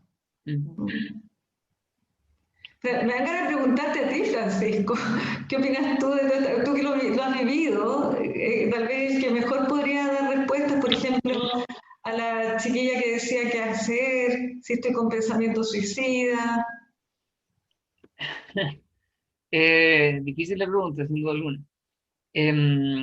Yo creo que desde mi experiencia, esa respuesta en particular sería muy similar a la que dieron ustedes, en el sentido de poder buscar y conectarse con redes de apoyo, siendo estas redes de apoyo en dos direcciones, quizás evidentemente paralelas, o multifactoriales, en el sentido de una red de apoyo de contención desde la familia, considerando la familia un concepto y un espacio gigantesco, que no tiene que ser necesariamente los papás y el hermano, sino que es muy, muy amplio.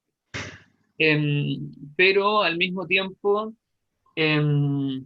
también, si es que se puede, idealmente, también tener un apoyo en términos médicos.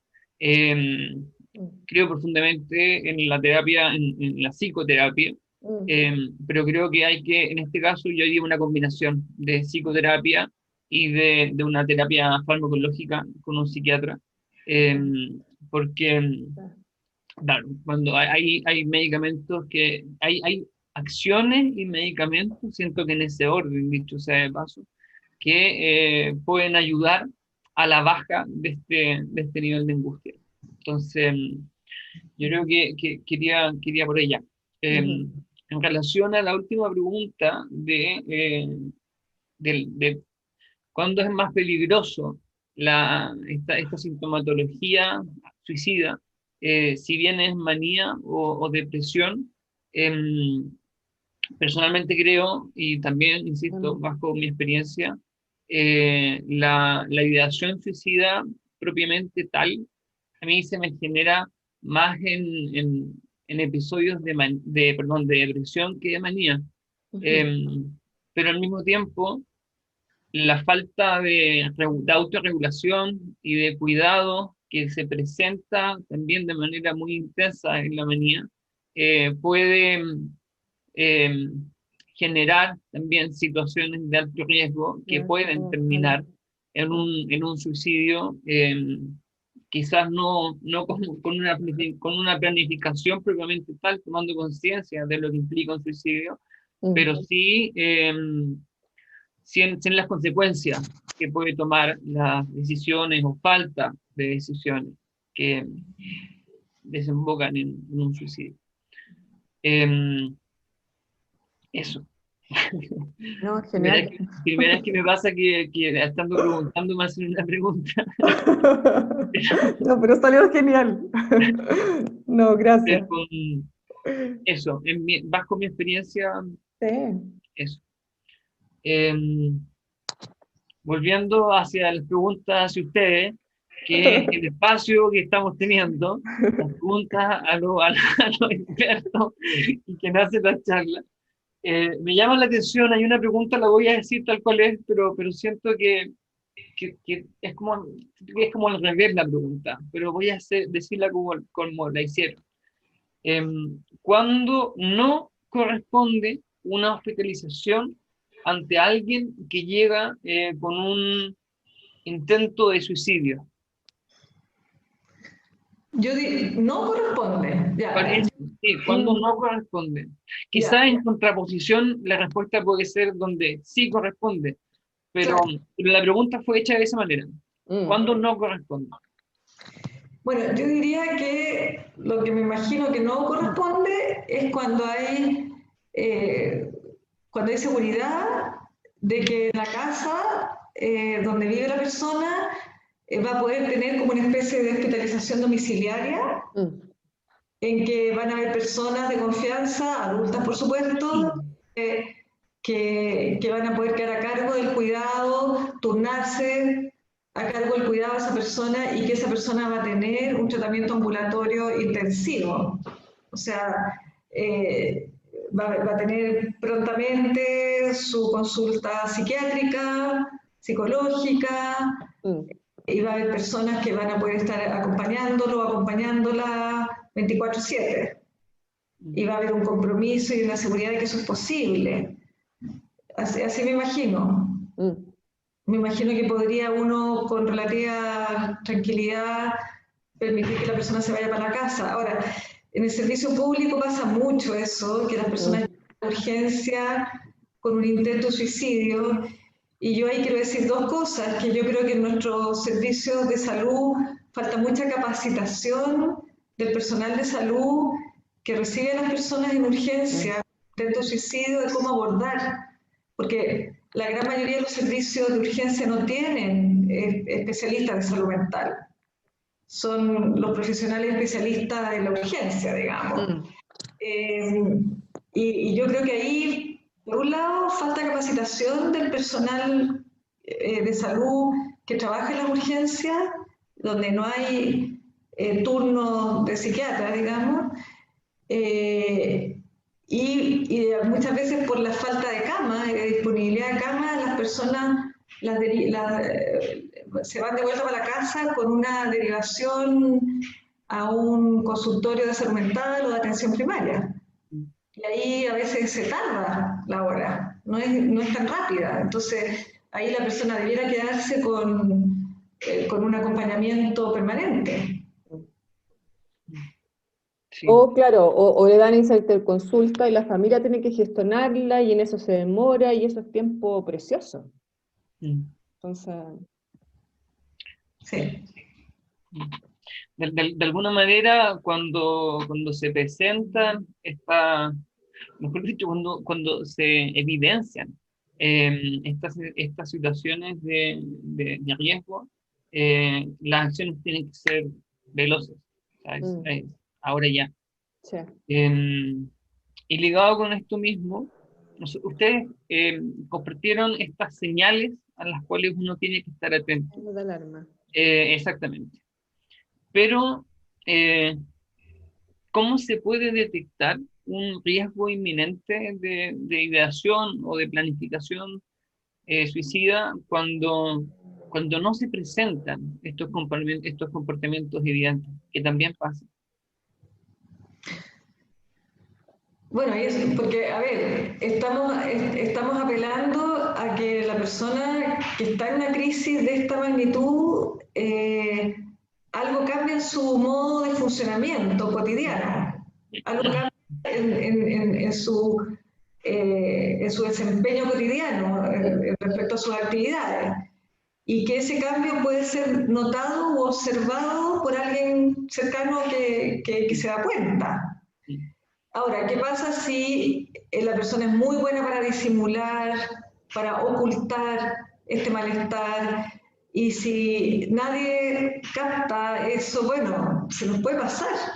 Y si la persona tampoco lo reporta, lo expresa, tampoco pide ayuda, bueno, hay un margen de casos que se nos escapan. O sea, nosotros estamos convencidos que tenemos un espacio amplio de prevención y de ayuda, pero siempre hay un margen de personas que no van a estar asequibles a la ayuda. ¿El doctor Cabrera quería decir algo al respecto? No, muchas gracias. No, en fin, felicitarlas de verdad. Ha estado, digamos, estupenda la presentación. Yo creo que estuviste muy bien, Orieta, en mostrarnos todos los estudios que ustedes han realizado. Creo que es bueno conocer el trabajo de los expertos. Siempre cuando un experto habla sobre su experiencia, las palabras son mucho más convincentes. Y yo creo que eso ha sido la ocasión esta mañana, y a ti también. Creo que lo hiciste muy bien, Claudia. Y yo quiero repetir algo que se ha dicho acá, lo dijiste tú, Claudia, que el número del ministerio, porque hay una psicóloga que trabaja en el programa Salud Responde, que se llama Karin Vargas, y ella ha confirmado a través del chat que este número está ofreciendo tratamiento, lo que no era así hasta marzo. Eso quiero decirlo y repetirlo varias veces porque esta fue mi experiencia personal. Yo llamé muchas veces al número y la verdad es que en dos ocasiones, una vez me respondió una matrona y otra me respondió, en fin, otra profesional, pero la verdad es que fue una burocracia y un trámite, digamos, de verdad vergonzoso, pero pareciera ser que esto cambió algo con el plan Saludablemente. Entonces quiero repetir el número, que es el 600-360-7777, y lo que dice Karin es que están respondiendo las preguntas de un horario bastante amplio, de 8 a.m., de 8 de la mañana a la 1 a.m., es decir, y en la noche queda un psicólogo de turno, o sea que algo ha mejorado. Y yo creo que eso es muy bueno para todos nuestros pacientes y todos nuestros familiares, el saber que esta alternativa como muy concreta existe, digamos, y que esperamos que más adelante sea una respuesta. Ojalá en un número exclusivo. No vamos a dejar de insistir en eso. Tiene que ser un número exclusivo, no un número general del ministerio. Creo que esa es una premisa básica, y que sea también de un horario continuado de 24 horas. Claudia, sí. Ahí estaban dando el número, no, ahí están, todos los 7, sí. Faltaba un 7 en el número que puso la Paula. Ahí está con 4-7, sí. No, me parece genial, por eso es que ¿sabes qué? Qué bueno que lo que dijo Karin, porque por eso la doctora Paula Daza, en otra conferencia que le escuché, decía que tenían un reporte y un registro de todos los pacientes que han llamado, tanto de ideación, intentos, y ha visto cómo esto de un aumento ha sido considerable. Entonces, qué bueno que tuvimos un asistente que nos aclaró eso, y para usar el número mucho más. Bueno, terminando el espacio de preguntas, de nuevo volver a agradecer a Arieta y a Claudia por su generosidad, en realidad, para compartir toda esta información. Eh, y terminando este espacio, invito a Flavia, que, que va a terminar con algunas palabras. Ahí sí. Bueno, muchas gracias, Claudia Orieta, fue una estupenda presentación. Me voy con la frase que yo creo que es la más importante: el suicida no quiere morir. Eso me ha llegado profundamente al corazón, creo que es súper importante esa certeza, ¿no? También aprendimos que el intento de suicidio, o hasta el suicidio consumado, él es un proceso de trayectoria, es una trayectoria. Y eso también abre nuestra conciencia de que hay una oportunidad para actuar. Me gustó mucho calificar el suicidio como una trayectoria y no como un punto en el tiempo, ¿no? Eso nos permite actuar. También tenemos que estar muy conscientes de nuestras limitaciones como referente, como amigo, como mamá. Hay una limitación, no somos omnipotentes, ¿no? Pero saber de que hay una oportunidad para actuar, pero que también hay una limitación. Creo que esas dos fuerzas conviven. Ustedes hablaron de co-construir esperanza. Yo encontré genial eso, porque co-construir no es entregar esperanza, es construir junto la esperanza.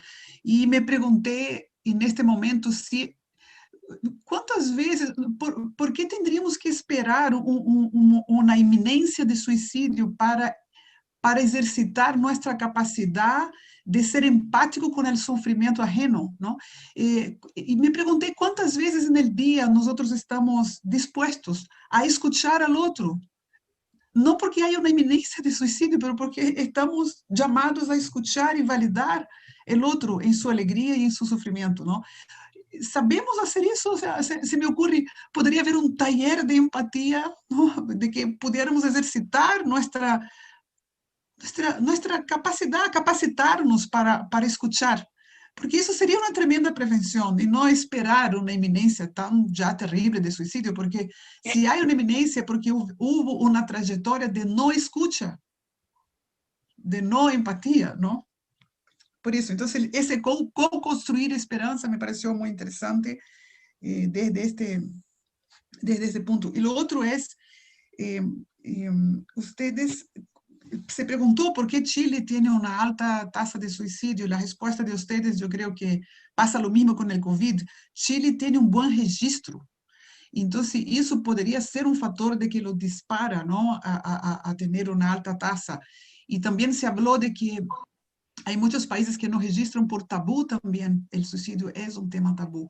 Y ahí no puedo dejar de comentar lo que pasa en mi país. En mi país, y la gran diferencia que siento con Chile como brasileña viviendo en Chile, ¿no? Nosotros en Brasil estamos casi obligados a ser alegres. La tristeza casi que no tiene mucho espacio para conversarla, ¿no? Acá en Chile como brasileña yo sentí ese espacio que uno podía ser. Yo podía hablar más con más sinceridad de mis tristezas. Y la felicidad, yo creo que es poder vivir la tristeza y poder vivir las alegrías. Eso nos da un equilibrio. Entonces me pareció interesante que quizás Chile está registrando más, no sé, pero me hizo pensar en todo eso. Eso sería, yo creo que fue una excelente charla. Bueno, y por último, también se comentaron sobre que la pandemia bajó el índice de suicidio en Chile y en Japón. Yo creo que también por lo que leí al comienzo, y a mí no me sorprende. A mí no me sorprende porque los pacientes de la salud mental son los pacientes que se cuestionan el mundo y el mundo no está bien. Entonces, los pacientes cuando el mundo está caminando, que parece que todo va bien y solo ellos se están cuestionando, claramente el intento de suicidio va a estar más. Ahora, si el mundo entero está parado y se está cuestionando porque un virus nos hizo parar y nos hizo cuestionar, bueno, el paciente de la salud mental siente que no está solo en eso. Y claramente esa ansiedad, ¿no?, de quitar el dolor disminuye porque el mundo está dolorido. por lo tanto, estamos todos unidos, ¿no? Para mí me hace mucho sentido que la pandemia disminuya las ideaciones, para mí me hace mucho sentido, porque, bueno, por último termino, en el Círculo Polar, nuestra gran herramienta es la psicoeducación que entrega Societab. Sin Societab no somos nada. Esa es una gran herramienta para lidiar con el estigma, con la depresión, con el intento de suicidio y todo eso. Pero hay una creencia en el Círculo Polar que es nuestra bandera principal. Los pacientes de la salud mental son los que se atreven a hacer las preguntas que nadie se atreve a hacer. Por lo tanto, ellos guardan la esperanza de un mundo mejor. Y por eso en pandemia debemos escucharlos. Eso. Muchísimas gracias a todos.